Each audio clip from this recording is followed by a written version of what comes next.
পৃথিবীতে ইসলাম ধ্বংস করার জন্য, ইসলামকে উৎখাত করার জন্য এক শ্রেণীর মানুষ এখনো বিভিন্ন লাইনে শক্তি খাটিয়ে যাচ্ছে। এজন্য আমাদের পা, আমাদের হাত আমরা পক্ষে রাখি, আল্লাহর পক্ষে, কোরআনের পক্ষে, মানবতার পক্ষে। আল্লাহ তুমি তৌফিক দিও, আমিন। আমার তো আফসোস হচ্ছে অনেকের অনেক কিছু লেখা হয়েছে কিন্তু প্রকাশ হয়নি, তাই ধরা পড়েনি। বহু কল রেকর্ড ফাঁস হওয়ার অপেক্ষায় এখন সামনে আছে। একটু যাদের বিবেক আছে, একদম মরে যায়নি, তারা আজ সব কিছু ভুলে ইসলামে চলে আসছে। কারণ ইসলামের মালিক ওরা জানে যে দেশে জামাত ইসলাম, শিবির, চরমনা, এরা না, ইসলামের মালিক কে? আর যারা আমরা আছি, আমরা ইসলামের খাদেম। সুতরাং ইসলাম প্রতিষ্ঠা করতে গিয়ে, ইসলাম কায়েম করতে গিয়ে বিকাল 5টার আগে কাউকে আমরা আর ষড়যন্ত্র করতে দেব না ইনশাআল্লাহ। আল্লাহ রাব্বুল আলামিন সূরা হাক্কাত 52টা আয়াত দিয়েছেন। কিয়ামতের যে ভয়াবহ দৃশ্য, এগুলো আল্লাহ তুলে ধরেছেন প্রথম থেকে। পুরাটা তাফসীর করতে গেলে অনেক সময় লাগবে। সামনে আরো 2টা মাহফিল এলাকায় আছে, আমরা ওখানে ধারাবাহিকভাবে বলবো ইনশাআল্লাহ। আজকে খুব কম সময় নিচ্ছি। হাক্কাতের 19 থেকে শুরু করে যতটুকু পারা যায়।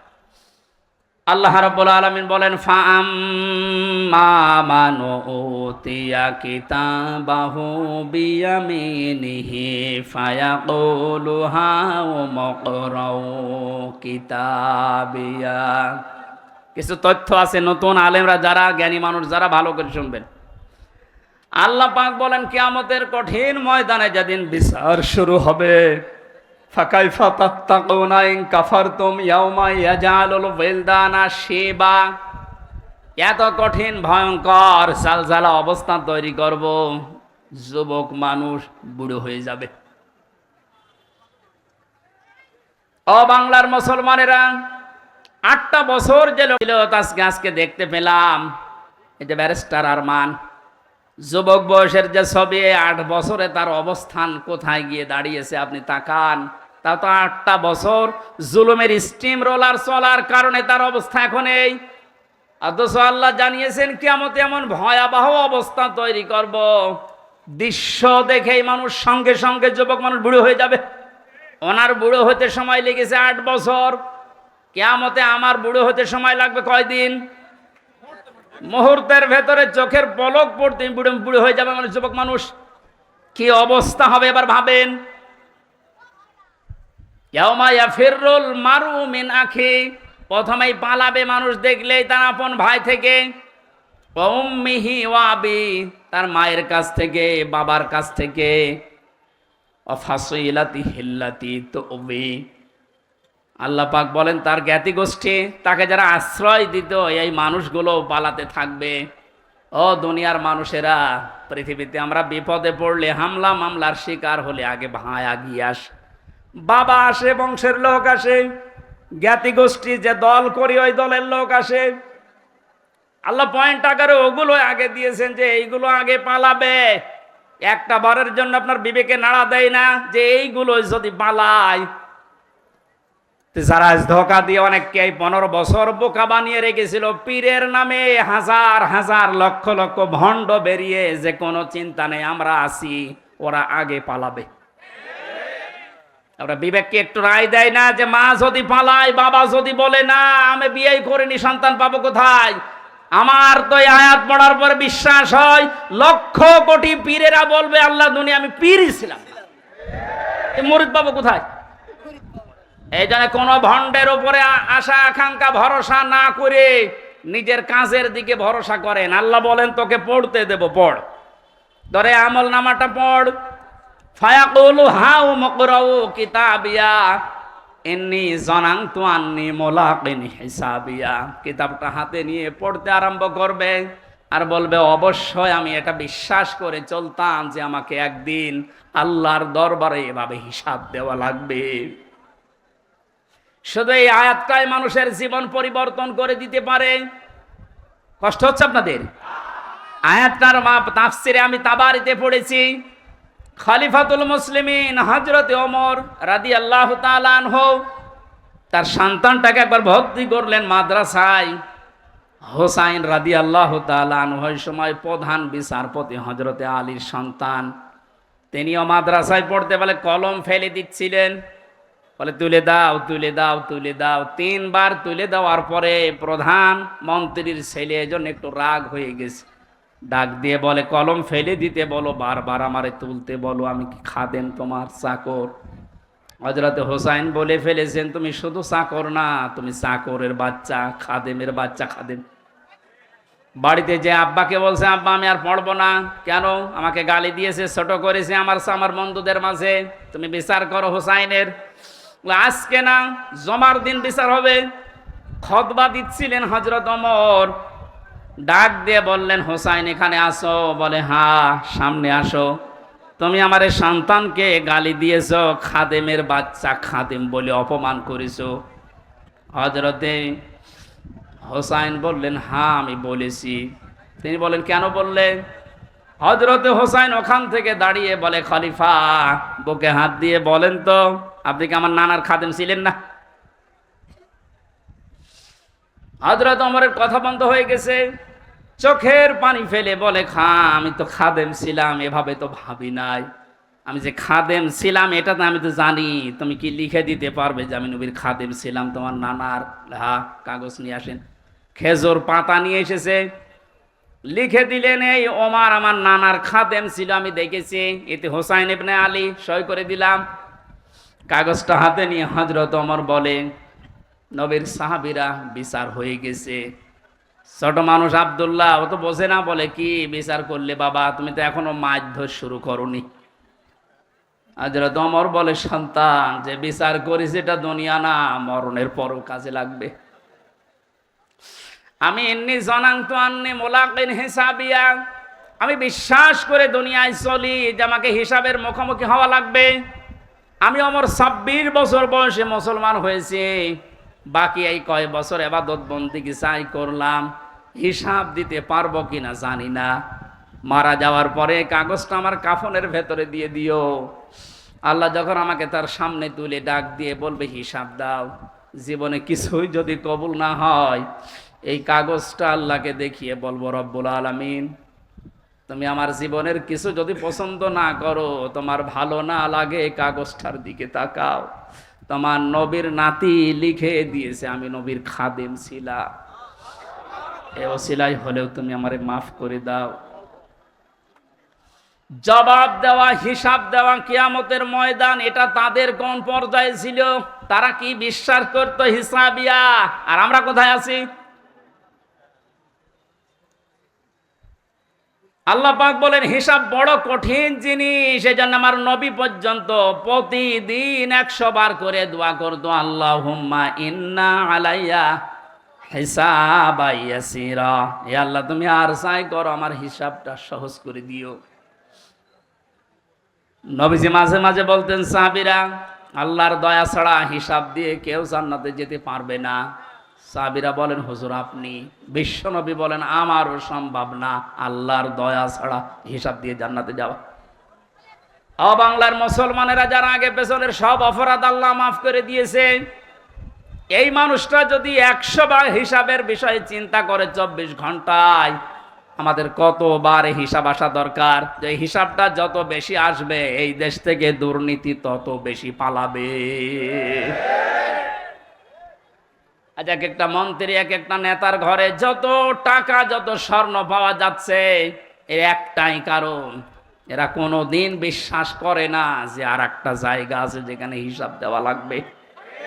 এখন যারা দায়িত্বে আছেন, পরবর্তীতে যারা আসবেন, তারা 100 ভাগ বিশ্বাস করে ওই জায়গাগুলোতে যাবেন যে আমি আর চাই করি আমাকে কিন্তু হিসাবের মুখোমুখি হওয়া লাগবে। বাংলার দুদক না, বাংলার বিচারপতি না, আমার যে নিয়ালাই সাল্লাহু বিআহকামিল হাকিমিন, সব চাইতে বড় বিচারপতি যিনি, ওনার সামনে আমার হিসাব দেওয়া লাগবে। কথা বলেন ঠিক কিনা? আমি হামজা সহ যত মানুষ এখানে বসে আছি প্রত্যেককেই যেন এই আয়াতটা নিজের সাথে মিলিয়ে আল্লাহ আমাদের হিসাব যেন সহজ করে দেন, বলেন আমিন। ফাওয়া ফি ঈশাতির রাদিয়া, এই লোকটাকে আল্লাহ সন্তোষজনক জীবন দান করবেন। এদিকে তাকান এবার, যে তথ্যটা বলার জন্য এতক্ষণ পর্যন্ত এদিকে ওদিকে আমি ছড়িয়েছিলাম, এইবার সে পর্যন্ত এসেছি, আলেমদেরকে বলছি ফাহুয়া ফি ঈশাতির রাদিয়া। আল্লাহ পাক বলেন তাকে সন্তোষজনক জীবন দান করব। সন্তোষজনক জীবন কি? ফি জান্নাতিন আলিয়া, সুউচ্চ মাকাম জান্নাত যেটা, ওখানে আল্লাহ তাকে পৌঁছিয়ে দেবেন। কুতুফুহা দানিয়া, যার ফলগুলো হাতের নাগালে এসে নাড়াচাড়া করবে। কুলু অশরাবু হানিয়াম বিমা আসলাফতুম ফিল আইয়ামিল খালিয়া। আল্লাহর পক্ষ থেকে ঘোষণা আসবে, খাও, পান করো, মন মতো খাও, কারণ এই খাবারগুলো তোমাদেরকে জালেমরা দুনিয়ায় খেতে দেয়নি, এরকম আরামে জালেমরা থাকতে দেয়নি। 15 বছর অনেকে এই বাংলাদেশে নিজের স্ত্রীর কাছে রাখতে পারে নাই, নিজের ঘরে মাথা দিয়ে ঘুমাবে পারে নাই। এই কথা বলে না কেন? আম বাগানে, বাঁশ বাগানে, এমনকি ধানের ক্ষেতের ভেতরে মশারি টাঙিয়ে 15 বছর কাটিয়েছে এমন মানুষ ওই দেশে আছে। আল্লাহ পাক যেন তাদেরকে হাত ধরে ধরে বলছে, কুলু ওয়াশরাবু হানিয়া বিমা আসলাফতুম ফিল আইয়ামিল খালিয়া। এতদিন যা খেতে পারোনি এখন মন মতো খাও। আমার মনে হয় সেই সময় আমাদের সামনে এসে গেছে। আল্লাহ যেন আমাদের আয়াতটা জীবনের সাথে মিলিয়ে দেন, বলেন আমিন। সন্তোষজনক এই জীবনে যাবার আগে যে বিষয়গুলো আল্লাহ সামনে নিয়ে এসেছিলেন, তার 1 নম্বরে ফাআম্মা মান সাকুলাত মাওয়াজিনুহু ফাহুয়া ফি ঈশাতির রাদিয়া। মানুষকে আল্লাহ মাপ দেবেন মিজানের পাল্লায়। কিসের পাল্লায়? জবান খোলেন। মিজান মানে না না, মিজান মানে মানদণ্ড। মিজানের পাল্লায় আল্লাহ মাপ দেবেন মানে মানদণ্ড সামনে নিয়ে আসবেন।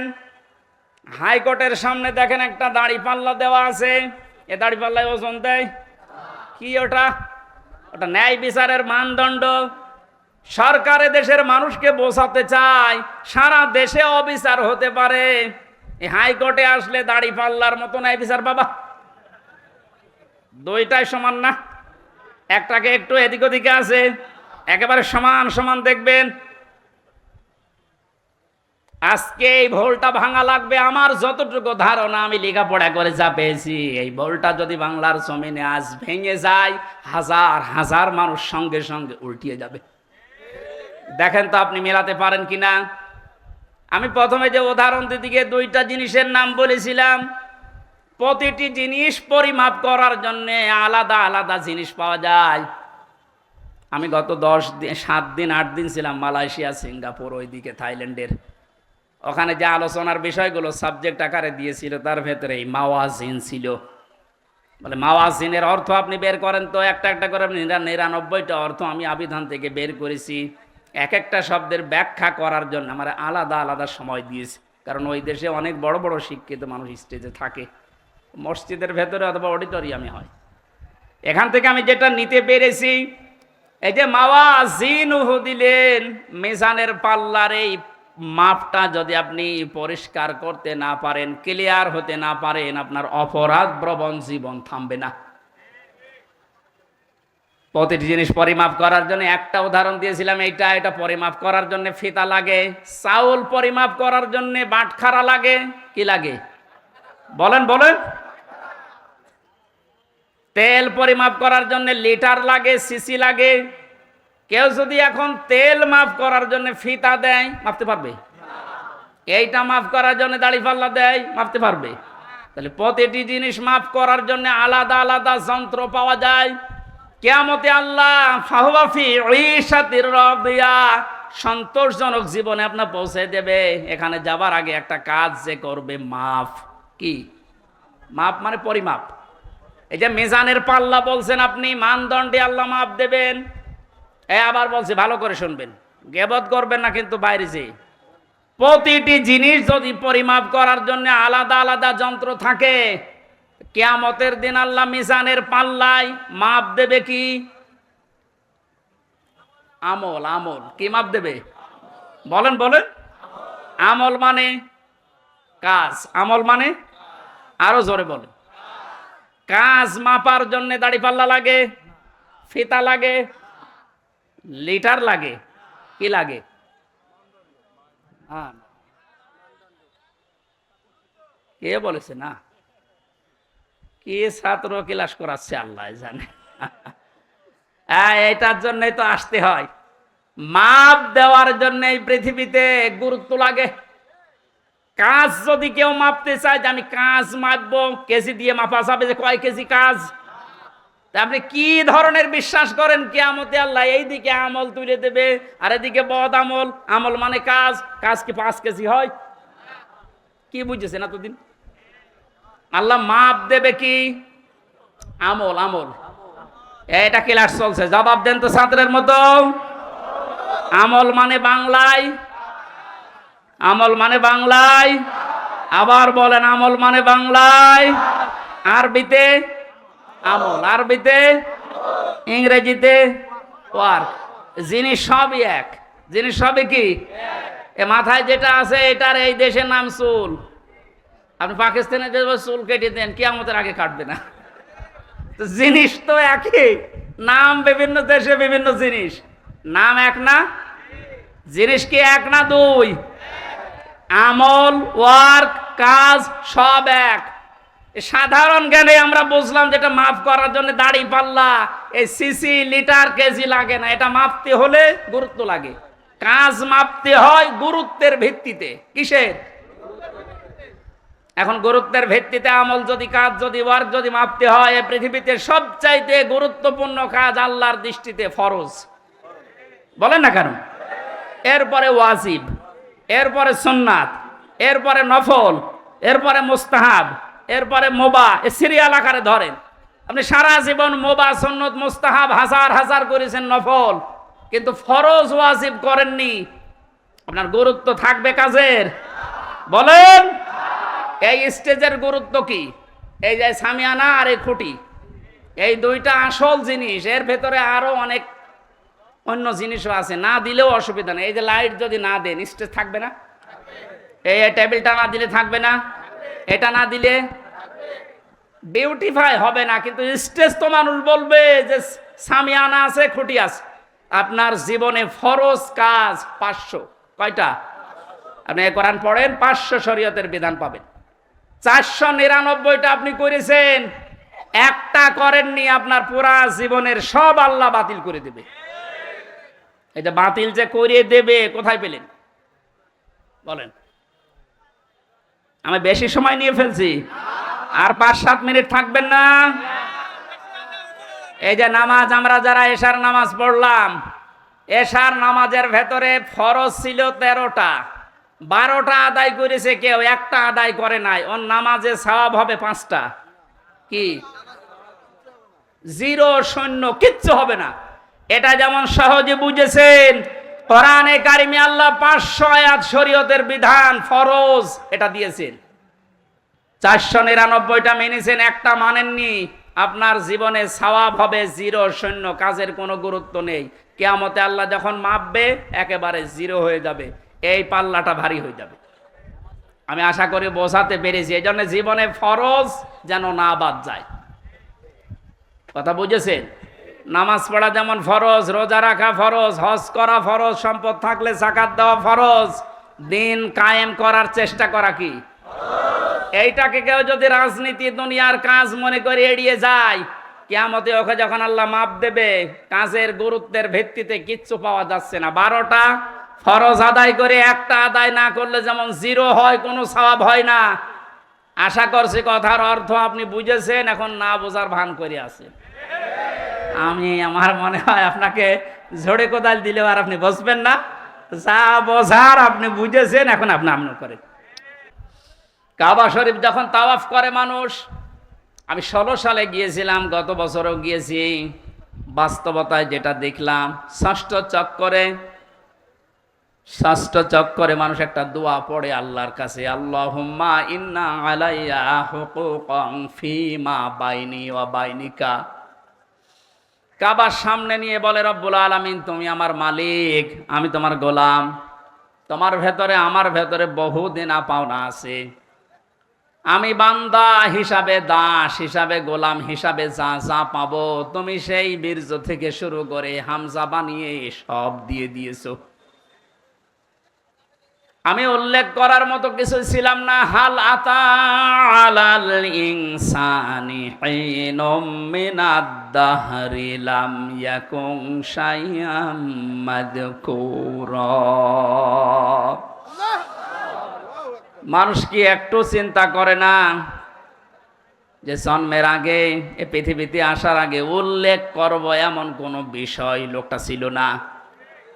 আজকে সভাপতির নামের নিচে দেখলাম লেখা বিশিষ্ট ব্যবসায়ী আলহাজ নুরুজ্জামান মুন্সি, কত সুন্দর নাম দিয়ে পেছনে ডিগ্রি লাগিয়ে দিয়েছে, উনি এই কাজ করে খায়।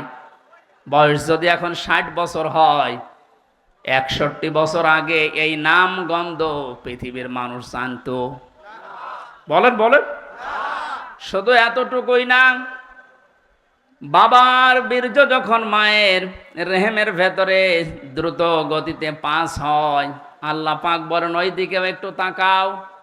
ফালিয়ানজুরিল ইনসানু মিম্মা খুলিক, খুলিকা মিম্মা ইন দাফিকি ইয়াখরুজু মিন বাইনিস সুলবি ওয়াত তারাইব। মানুষকে নজর করে দেখে না কি জিনিস দিয়ে তাকে বানালাম। বাবার স্ফলিঙ্গ দিয়ে দ্রুত গতিতে বের হয়ে যাওয়ায় না পাক পানিটা মায়ের রেহেমের ভেতরে জমা হয়। এই যে সলবন এবং তারাইব দিয়েছেন আল্লাহ। সলবন বলা হয় বাবার লজ্জাস্থান, তারাইব বলা হয় মায়ের লজ্জাস্থানকে। এই দুইটা শব্দ আমি তাফসিরের ভেতরে ব্যাখ্যায় পেয়েছি। আল্লাহ বাবার ক্ষেত্রে 1 বচন দিয়েছেন, মায়ের ক্ষেত্রে বহু বচন দিয়েছেন। কেন দিলেন? তাফসিরে তাবারি মুফাসসিরে আয়াতের এই সলবন আর তারাইবের ব্যাখ্যা করতে গিয়ে লিখেছেন, পৃথিবীতে মানুষকে নিয়ে আসতে বাবার চাইতে মায়ের কমপক্ষে 3 গুণ কষ্ট বেশি হয়।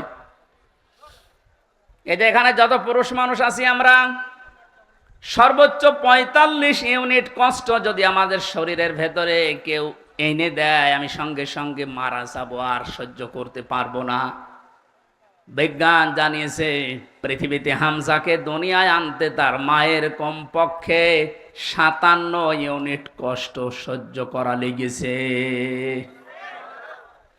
45 আসলে আমরা মারা যাব, অথচ উনি সহ্য করেছিলেন 57 ইউনিট। প্রতিটি জিনিস পরিমাপ করার একটা যন্ত্র আছে, কষ্ট মাপ দেওয়ার জন্য একটা যন্ত্র আছে, এটা ইউনিট দিয়ে মাপা লাগে।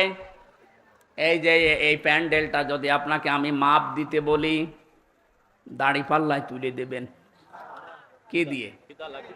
ফিতা লাগবে, গজ লাগবে, টেপ বলেন, এটা দিয়ে মাপতে দিলে আপনি মাপতে পারবেন এটা কয় গজ।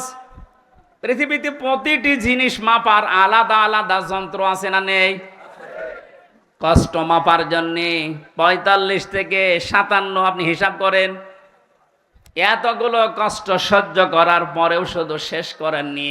সূরা হাক্কাত 15, 16, 17, 18 এই আয়াতগুলোর তাফসিরে পেয়েছি, হামালাতুহু উম্মুহু কুরহা ওয়া ওয়াদাআতুহু কুরহা ওয়া হামলুহু ওয়া ফিসালুহু 30 শাহরা ইলা আখির আয়া। আল্লাহ পাক বলেন তোর মা তোকে কষ্টের পরে কষ্ট সহ্য করে পেটে বহন করেছে। শুধু এতটুকু শেষ করেনি, ডেলিভারির যে কষ্টটা এটাও সহ্য করেছে। এতটুকুও শেষ করেনি, 2 থেকে 2.5 বছর পর্যন্ত বুকের দুধ খাওয়িয়েছে। কোন মানুষ যদি এই পৃথিবীতে বলে মায়ের কষ্ট ঋণ আমি শোধ করে দেব, বিশ্বনবী জানিয়েছেন জন্মের পরে যে 1 ফোঁটা দুধ তোমার মুখে মা দিয়েছিল, ওই ঋণটাও কিয়ামত পর্যন্ত শোধ হবে না। মায়ের এই কষ্টের কথা শোনার পরে যে মানুষগুলোর ভেতরে আবেগ আপ্লুত হয়ে মায়ের কথা মনে হচ্ছে যে এই কষ্ট সহ্য করেছে আমার মা, অবশ্যই তাদের উচিত হবে আল্লাহর ইবাদতের পরে মা বাবার দিকে খেয়াল করা, তাদের খেদমত করা। কোরআনে কারীম জানিয়েছে, ওয়া ক্বাদা রাব্বুকা আল্লা তা'বুদু ইল্লা ইয়্যাহু ওয়া বিল ওয়ালিদাইনি ইহসানা। এদিকে তাকান। আল্লাহ আদেশ দিচ্ছেন, আমি রায় দিয়ে দিলাম। রায় দিচ্ছেন কে? আমি রায় দিয়ে দিলাম, লিখে দিলাম। এই যে কসম মানে ফায়সালা করে দেওয়া, রায় দেওয়া, লিখে দেওয়া, সিদ্ধান্ত জানানো। আমি আল্লাহ সিদ্ধান্ত নিয়েই ফেলেছি, রায় দিয়ে দিয়েছি যে আমার ইবাদতের পরে আর কারো ইবাদত করা যাবে না, আর মা বাবার খেদমত করা লাগবে, তাদের পেছনে খরচ করা লাগবে। মহেশপুরবাসী এখানে একটা শিক্ষা পেয়েছি আমি, আল্লাহর ইবাদত করা, আল্লাহর আইন মানা নফল না ফরজ? আরো জোরে বলেন। মা বাবার আইন মানা। আপনি আলেম, আপনি কথা বলবেন না। যারা জানেন না মুখ খুললেন কেন বলেন তো? আমি এখানে একটা শিক্ষা নিতে চাই, আমি গতানুগতিক কথা বলি না। আপনি দেখেন তো কি এখান থেকে বের হয়। আল্লাহর আইন মানা আমরা দেখলাম ফরজ, প্রশ্ন করা যাবে? বলেন না কেন? আল্লাহর আইন আপনার বুঝে আসুক বা না আসুক, এটাই ফাইনাল, কোনো প্রশ্ন। আল্লাহর আইন মানা কি? সবাই মুখ খোলেন তো কি? মা বাবার আইন মানা ফরজ না। এই যে মাঝখানে ওয়া আছে, মা বাবার আইন মানা ওয়াজিব না, ফরজ না, ওয়াজিব না। মা বাবার খেদমত করা ফরজ, আইন মানা শুধুমাত্র আল্লাহর ফরজ। কার? আরো জোরে বলেন। আর আল্লাহর পরে রসুলকে আল্লাহ শরীয়ত প্রণেতা বানিয়েছেন, শারে। এজন্য উনি যে নিয়ম নীতিগুলো দিয়েছেন ওইগুলো ফরজ। মা বাবার আইন মানা ফরজ নয়, তাদের সেবা করা, খেদমত করা, টাকা পয়সা তাদের পেছনে খরচ করা কি? বলেন না কেন? কেন ফরজ কেন? আল্লাহ রাব্বুল আলামিন দলিল দিচ্ছেন, অখফিদ লাহুমা জানাহা যুল্লি মিনার রহমা। এদিকে তাকান, এটা আলেম না? এটা শব্দটা আছে অখফিজ, খফজন মানে ডাউন করা, এরপরে ফল করা। খফজন মানে কি? ডাউন করার পরে ফল করে দেওয়ার আরবি নাম অখফিজ বা খফজন। আল্লাহ বলেন খফজন করবে। জানাহান মানে ডানা, দিল্লুন মানে ছায়া হয় বা নম্রতা হয়। তোর যে ছায়া আছে ডানা, আর এই ডানার ছায়াটা এভাবে ডাউন করার পরে ফল করে দিবি। আমার প্রশ্ন হচ্ছে, এ পৃথিবীতে কোনো মানুষের ডানা আছে কি? এটা কি?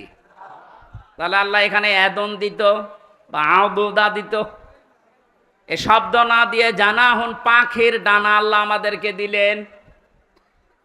আল্লাহ মনে হয় জানে না তাই জানাহুন দিলেন পাখির ডানা আমাদেরকে ধার করিয়ে। কেন? ডানা আর দুনিয়ায় কারো নেই? পৃথিবীতে আর ডানা কারো আছে না নেই? কিসের আছে? আরে ভাই পাখির ডানাই তো দিয়েছে। পাখি বাদ দিয়ে পৃথিবীতে আর কারো ডানা নেই? আছে, এরোপ্লেনের ডানা আছে, হেলিকপ্টারের ডানা নেই? ওদের ডানাটা আল্লাহ এখানে লাগালেন না কেন? তাহলে তো আমাদের এই যে জানাহুন দেওয়া লাগতো না। পাখির ডানার কথা দিয়েছেন এই জন্যে তাফসির মাহফিলে আসতে হয়। আপনারা শুনতেছেন? জানাহুন শব্দটা আল্লাহ পাখির কাছ থেকে ধার করে আমাদেরকে লাগিয়ে দিলেন, কারণ আমাদের এই হাতের ভেতরে পর নেই, এর ভেতরে মোলায়েম কোনো কিছু নেই, সব শক্ত। পালক আছে, পর আছে, মোলায়েম করার কোনো কিছু নেই, এটা শক্ত। কিন্তু পাখির ডানার ভেতরে পর আছে, পালক আছে, একটার পরে আর একটা যখন লাগিয়ে দেয় সফট হয়ে যায়, কোমল নরম তুলতুলি হয়ে যায়। আল্লাহ এতটুকু শেষ করেন, জানাহাদুল্লি মিনার রহমা দিয়েছেন, যে পাখির ডানাটা শুধু ডানা এভাবে ডাউন করে না, ও যখন ডাউন করার পরে ফল করে দেয়, ওর নিচে পাখির বাচ্চাগুলো যাবার পর একটা কিচির মিচির আওয়াজ দেয়। বাংলাতে এটা বলে অনির্বচন সুখ। কি বলে? একটা অনির্বচন সুখ অনুভব করার কারণেই ভেতর থেকে আওয়াজ হয় কিচির মিচির। আমরা মনে করি কিচির মিচির না, এ আনন্দটা, এ আওয়াজটা পাওয়ার জন্য না। কি করে কি হয়, আপনারা সব পিছান তো, এত আস্তে পিছালে হবে না, আরো পিছান পিছান, আরো পিছান, আরো পিছান যান, আরো এক হাত যান। এই ছেলে যাও যাও যাও, চেয়ার সরানো লাগবে না, তুমি নিজে সরো।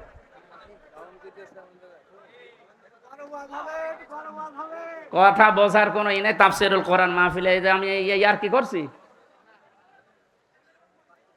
কথা বোঝার চেষ্টা করেন ভাই। আল্লাহ রাব্বুল আলামিন পাখির ডানাটা এই জন্যই দিয়েছেন মানুষকে বোঝাতে, পৃথিবীর বান্দা বান্দিরা, তোমার মা আর বাবা যখন শেষ বয়সে চলে যাবে, তারা যেন তোমার এই পাখির ডানার মতো হাতের যে ছায়া, এর নিচে পড়ার পরে যেন একটা আনন্দ অনুভব করে যে আমার হামজা থাকতে অন্তত আমার আর কোনো চিন্তা নেই। মহেশপুরবাসী কত আলেম এখানে বসে আছে, হাজারো মানুষ আমরা, বলেন তো আমাদের মা আর বাবা এখন শেষ বয়সে এসে এইটা বলার মতো স্কোপ পাচ্ছে না? পাচ্ছে না। আল্লাহ রাব্বুল আলামিন মায়ের কথা 3 বার দেওয়ার জন্য তারাইব বহুবচন দিলেন, আর বাবার কথা 1 বার দিয়েছেন। আমি যেটা পর্যন্ত এটা নিয়ে এসেছিলাম, নেই থেকে শুরু করে এ পর্যন্ত যিনি নিয়ে আসলেন, কারো সাহায্য যার লাগেনি। মার বাবার এই যে স্ফলিঙ্গ দিয়ে নাপাক পানিটা দিয়ে তাফসিরে পড়েছি, আল্লাহ 8টা জিনিস বানিয়েছিলেন: রক্ত, গোশত, চর্বি আর চামড়া, চুল, রগ, হাড় আর পর্দা। 8টা জিনিস যখন মায়ের রেহেমের ভেতরে এক হয়ে যায়, আল্লাহ পাক তখন ফেরেশতাদেরকে বলে, আমি আল্লাহ আমার রব নামের কারণে 5টা জিনিস একে দান করব। ওয়াজআলা লাকুমুস সামআ ওয়াল আবসারা ওয়াল আফইদা ইলা আখিরিল আয়াত। সূরা নাহলের 78 নম্বর আয়াতের মাঝের অংশে আল্লাহ জানিয়েছেন, শ্রবণ শক্তি, দর্শন শক্তি, বাক শক্তি, আকেল শক্তি আর ঘ্রাণ শক্তি, এই 5টা আমি আল্লাহ নিজে তাকে দান করেছি। একটাও যদি কম দিতাম, দুনিয়ায় আসতো ওই লোকটা কিন্তু অপূর্ণাঙ্গ হয়ে। এখানে অনেকাংশ মানুষ, আমরা সব পূর্ণাঙ্গ মানুষ, কয়েকজন হয়তো আছে বিকলাঙ্গ, অন্ধ, ন্যাংড়া, কিন্তু হাজারো মানুষ আমরা সব পূর্ণাঙ্গ মানুষ। আল্লাহ নিজের পক্ষ থেকে একটাও যদি কম দিত, তো কি অবস্থা হয়তো সারা জীবন, আপনি ভাবেন।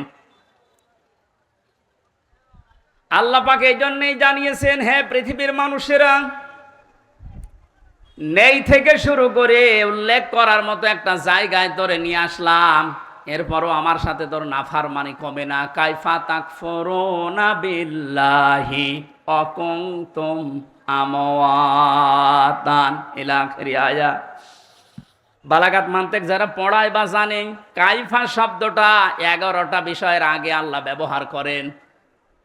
কাইফা শব্দের প্রথম ব্যবহার হচ্ছে মান্তিকের কায়দায়। আল্লাহরও বিশ্বাস হতে চায় না এমন জায়গাকে আল্লাহ কাইফা দিয়ে শুরু করেন। এটা এতক্ষণ যেটা বলছিলাম, বীর্য থেকে শুরু করে এ পর্যন্ত আনার পেছনে কারো কোনো অবদান নেই। মার বাবা শুধু এক বিছানায় ছিল, এতটুকু তাদের কাজ। বাকি যা করার বলেন তো কে করেছে? এই মানুষ এখান থেকে হামজা পর্যন্ত হবার পরে যখন নাফরমানি করে, তখন আল্লাহ কাইফা শব্দ দিয়ে শুরু করেছেন যে কি করে নাফরমানি করে আমারও বিশ্বাস হয় না। কাবার গেলাপ ধরে মানুষ কিন্তু ষষ্ঠ চক্করে এইটাই বলে এসেছি আমরা, রব্বুল আলামিন আমি তোমার গোলাম হিসাবে, বান্দা হিসাবে বহু কিছু আমাকে তুমি দিয়েছো, ওই যে বীর্য থেকে এ পর্যন্ত, কিন্তু তুমি আমার মালিক হিসাবে আমার তো কিছু দেওয়া দরকার। আমি তো কিছুই তোমার আজ পর্যন্ত দিতে পারলাম না, তবে একটা জিনিস আমার আছে পুঁজি। তোমার ওই রহমান, ওই গফফার, ওই গফর নামের খাতিরে এই কাবা সামনে নিয়ে বলছে আমারে মাফ করে দাও। এই জন্য যারা তাওবা করার জন্য এখনো রাজি হননি, এখনো পর্যন্ত শয়তানের ধোঁকায় পড়ে আছেন, সুযোগ আছে, আপনারা আশা করছি ফিরে আসবেন। আল্লাহ রাব্বুল আলামিন এই যে রাত 12টার পরে তাহাজ্জুদের সময়ে প্রথম আসমানে এসে আপনাদের মতো আমাদের মতো মানুষকে ডাক দিয়ে বলবো, আসো ক্ষমা চাও, ভুল করে ফেলেছো, ক্ষমা চাও।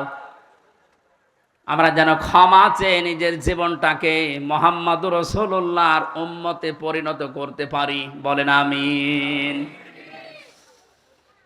মহেশপুরবাসী বান্দা যখন এটা পড়তে পড়তে কিছুক্ষণ যাবার পরে দেখবে না লজ্জা লাগে, পড়ার মতো না, আল্লাহ পাক বলবেন না পড়া লাগবে। আমার তো ওই দিবসের কথা মনে হয়ে এখন আফসোস হচ্ছে, আল্লাহ আমি কি সত্যি পড়তে পারবো? আমার এই 24 সালের এটা আগস্ট মাস, যদি আল্লাহ বলে প্রথম তারিখ পর্যন্ত তোরে মাফ করে দিলাম, চা তোর কোনো হিসাব নেই, শুধুমাত্র এই যে 17 তারিখ আজকে, এই 17 দিনের হিসাব দিয়ে জান্নাতে চলে যা। যত মানুষ এখানে আপনারা আছেন বুকে হাত দিয়ে বলেন তো 17 দিনের হিসাব এখনো জোগাড় করা সম্ভব হয়নি। অথচ যে হাদিস পড়েছিলাম নবীজি বলেন, মা তাজালু কদামা বানি আদম আবদি ইয়াউমাল কিয়ামাতি হাত্তা ইসালান খামসিন। কিয়ামতের এই কঠিন ময়দানে প্রতিটি মানুষকে আল্লাহ তার নিজের সামনে দাঁড় করাবেন। প্রত্যেককেই 5টা করে প্রশ্নের উত্তর জিজ্ঞাসা করবে। 5টা প্রশ্নের সঠিক জবাব দেওয়া ছাড়া কেউ সামনেও যেতে পারবে না, পেছনেও যেতে পারবে না, জায়গায় দাঁড়িয়ে থাকবে। শুধু মাইক ফাটিয়ে টেবিল ফাটিয়ে ফেলেন না, নিজের সাথে মিলান তো। জালেমদের কথা তো বাদই দিলাম, আমরা যারা মজলুম আছি তারা নিজেদের দিকে এই 5টা বিষয় একটু মিলাই। গোজামিল দিয়ে উত্তর দিলে হবে না, নকল করে গোপালগঞ্জের মতো পাশ করে চাকরি পেলে হচ্ছে না। আমরা A+ পাওয়ার পরও আমাদেরকে দেয় না, আর ওরা 2.5 পেয়ে চাকরি পেয়ে যাচ্ছে।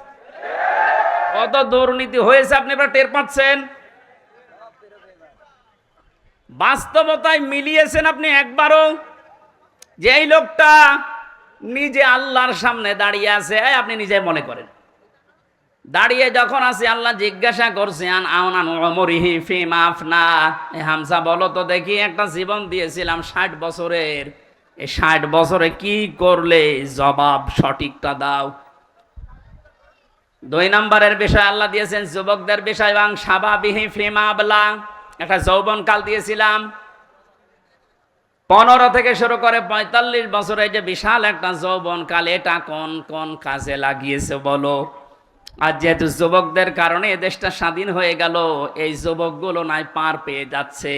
আমরা যারা যুবক আছি এ স্বাধীন দেশে এখনো পর্যন্ত পরিবর্তন হচ্ছে না, কি জবাব দেব বলেন? আমার কিন্তু 60 বছরের ভেতরে যৌবনকালটা ছিল। আল্লাহ আলাদা করে যৌবনকালের কথা নবীজি বললেন কেন? এই কারণে জানিয়েছে, কারণ যুবকদের দ্বারাই সব কিছু পরিবর্ধন করা সম্ভব, যেটা আমরা দেখতে পেলাম। এই যুবকদেরকে আমি আজকে এই মাহফিলে আহ্বান জানাই, শুধু এইটাই না, যেহেতু পরিবর্তন হওয়া আরম্ভ হয়েছে, সংস্কার হওয়া শুরু হয়ে গেছে, আগামীর বাংলাদেশকে ইসলামের হাতে তুলে দিয়ে আপনারা ক্ষান্ত হবেন। যুবকরা যদি ইচ্ছা করে এটা করা সম্ভব কিনা বলেন তো?